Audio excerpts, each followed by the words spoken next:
जय हिंद। आज हम लोग भारत में ब्रिटिश शासन के संवैधानिक विकास के क्रम में 1858 का भारत सरकार अधिनियम से संबंधित प्रमुख प्रावधानों के बारे में जानकारी प्राप्त करेंगे। हम लोग जानेंगे कि भारत में इसके अंतर्गत कौन कौन से प्रावधान को मंजूरी दी गई थी। जैसा कि हम लोग जानते हैं कि भारत में अंग्रेज़ों ने मजबूती के साथ जो है से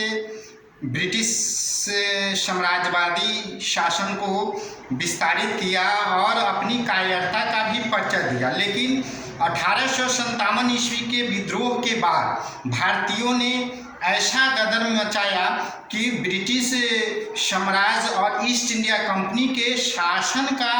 नामो निशान लगभग जो है से मृत प्राय हो गया। और इसी के बाद ब्रिटिश संसद में, ब्रिटिश मंत्रिमंडल में यह आवाज़ उठने लगी कि भारत में जो शासन ब्रिटिश ईस्ट इंडिया कंपनी के द्वारा जो संचालित हो रही है उसमें परिवर्तन लाया जाए। और इसी के सिलसिले में 1858 का भारत सरकार अधिनियम से संबंधित प्रमुख प्रावधानों को भारत में मंजूरी दी गई। 1 नवंबर 1858 ईस्वी को इलाहाबाद, वर्तमान प्रयागराज में क्या किया गया कि ब्रिटिश सरकार ने स्टैनली के द्वारा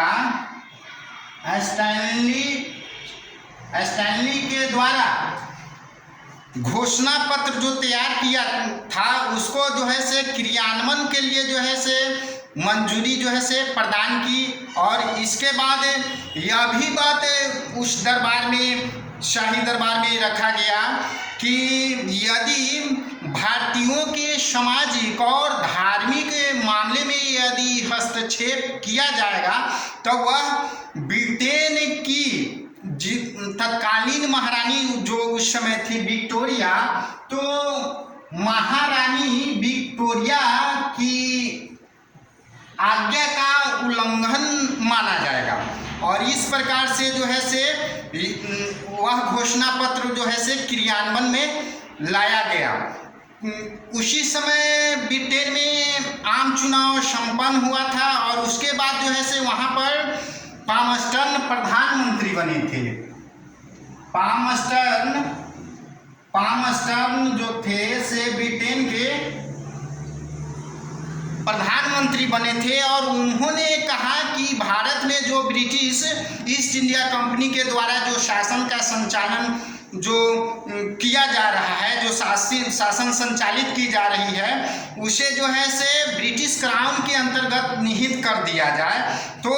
उस समय उनकी बातों को भारत में ब्रिटिश ईस्ट इंडिया कंपनी के तत्कालीन अध्यक्ष रोस मेगल्स और जॉन स्टुअर्ट मिल ने उनकी इस नीति का विरोध किया, लेकिन उनके विरोध के बावजूद भी इसे जो है से मंजूरी दिया गया। और तब जाकर जो है से भारत सरकार अधिनियम 1858 का प्रावधान जो है से भारतीयों के लिए और भारत में जो ब्रिटिश ईस्ट इंडिया कंपनी के द्वारा जो शासन संचालित हो रही थी उसको नामंजूर करते हुए, उसको जो है से समाप्त करते हुए भारत में क्या किया गया कि 1858 का भारत सरकार अधिनियम को मंजूरी दे दी गई। तो आइए जानते हैं इससे संबंधित प्रमुख प्रावधानों के बारे में। इस 1858 ईस्वी का भारत सरकार अधिनियम के द्वारा क्या किया गया कि ब्रिटिश ईस्ट इंडिया कंपनी का शासन जो है से भारत से समाप्त कर दिया गया और उसे जो है से कंपनी के अंतर्गत न रहकर ब्रिटिश क्राउन के अंतर्गत जो है से संचालित करने के लिए मंजूरी दे दी गई। इसमें क्या किया गया कि एक भारत सचिव जो है से, भारत सचिव का पद जो है से मंजूरी दिया गया भारत सचिव का। और भारत सचिव की सहायता के लिए 15 सदस्यीय भारतीय परिषद का गठन किया गया। 15 सदस्यों के द्वारा जो है भारतीय परिषद का गठन किया गया। भारतीय परिषद का गठन किया गया 15 सदस्यों के द्वारा। और इसमें से 7 सदस्यों की नियुक्ति कोर्ट ऑफ डायरेक्टर्स के माध्यम से की गई और 8 सदस्यों की नियुक्ति जो है से आपको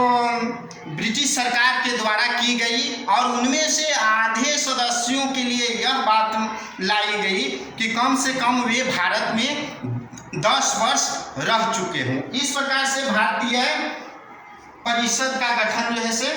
किया गया और भारत के सचिव का पद जो है से भारत सचिव का पद सृजित किया गया। भारत राज्य सचिव, भारत सचिव या राज्य मंत्री का पद जो है से सृजित किया गया और भारत सचिव के अंतर्गत जो है से प्रथम बार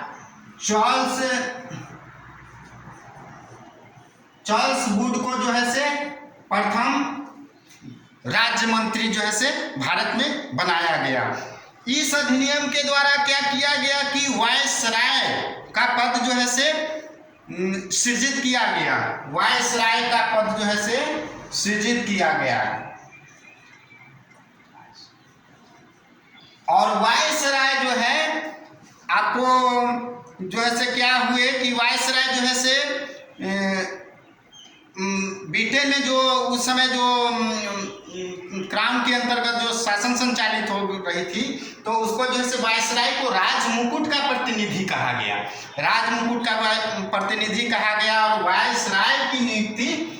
महारानी के अंतर्गत कर दी गई। उस समय तत्कालीन महारानी विक्टोरिया थी तो वही जो है वायसराय की नियुक्ति कर सकती थी और वायसराय को अध्यादेश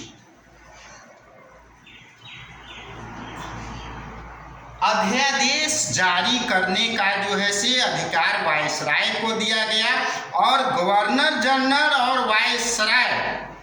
यानी कहने का मतलब है कि भारत में गवर्नर जनरल के पद को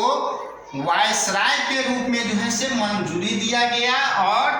कैनिंग को जो है से भारत का प्रथम गवर्नर जनरल और वायसराय के रूप में नियुक्त किया गया। कैनिंग को भारत में जो है से प्रथम गवर्नर जनरल और वायसराय के रूप में नियुक्ति की गई और कैनिंग के समय में ही क्या हुआ कि आईपीसी इंडियन पैनल कोड और सीपीसी को मंजूरी दिया गया। मंजूरी के अंतर्गत क्या हुआ कि इंडियन पैनल कोड और सीपीसी का मंजूरी कैनिंग के समय में ही दी गई। तो इस प्रकार से क्या हुआ कि इस प्रकार से इस प्रावधानों में ये सारा चीज जो है से सम्मानित किया गया और भारत में भारतीय परिषद और भारत सचिव के जो सदस्य होते थे उनके वेतन के लिए जो है से भारतीय राजस्व से ही दिया जाने का प्रावधान जो है से लाया गया और यह कहा गया कि भारत में जो है से काउंसिल के बाहर यानी कहने का मतलब कि यदि आपातकाल को छोड़ दिया जाए तो भारत में की गई फौजी कार्रवाई के लिए भारतीय राजस्व से पैसे नहीं दिए जाएंगे, लेकिन आकस्मिक कार्यों में जो है और काउंसिल के सदस्य जो थे उनके लिए जो है से भारतीय राजस्व से पैसे और वेतन निर्धारित करने का जो है से प्रावधान जो है से 1858 का भारत सरकार अधिनियम के अंतर्गत लाया गया। इस अधिनियम के द्वारा क्या किया गया कि ब्रिटिश ईस्ट इंडिया कंपनी था तो उसके शासन को समाप्त कर दिया गया यानी बोर्ड ऑफ डायरेक्टर्स और बोर्ड ऑफ कंट्रोल के समस्त अधिकार जो है से क्राउन के अंतर्गत निहित कर दिया गया और ब्रिटिश ईस्ट इंडिया कंपनी जो है से एक निजी कंपनी मात्र जो है से बनकर रह गई और उसके अंतर्गत जो भी सेना और नौसेना थे उसको जो है से उसी शर्तों के आधार पर जो है से आपको जो है से क्या किया गया कि ब्रिटिश ताज के अंतर्गत जो है से कर दिया गया। ब्रिटिश ताज या क्राउन के अंतर्गत जो है से सारी शक्तियों का समावेश कर दिया गया और भारत सचिव जो है से रानी के ब्रिटेन के तत्कालीन जो सम्राज्ञी थी उनके अंतर्गत जो है से इनको वास्तविक चैनल माना गया और इनको जो है से अपनी समितियों के अंतर्गत विशेष तौर पर भी जो है से संगठन बनाने का अधिकार था। और इन्हीं के जब बनाने का अधिकार इनको दिया गया भारत सचिव को, तो क्या हुआ कि इसी सचिव के नियंत्रण के अंतर्गत भारतीय सिविल